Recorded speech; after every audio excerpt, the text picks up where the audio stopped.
Nandito tayo ngayon sa bahay ko. Ayan guys. Bukas kaarawan ng ating anak.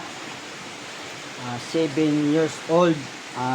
Ito po ay pinaghandaan ko na yan ng 2 taon kung pinag-ipunan. Naghulog ako dyan na 20, 40, 50 na coins. Tagba 20. Ayan guys, tingnan natin guys. 6,000 na itong nabibilang ko. Ang dami pa oh. 2, 4, 6, 8, 10, 1,000, 2,000, 3,000, 4,000, 5,000, 6,000.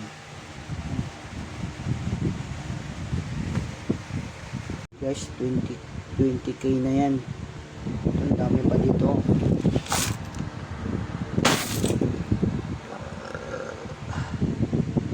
Ang bayad sa baboy.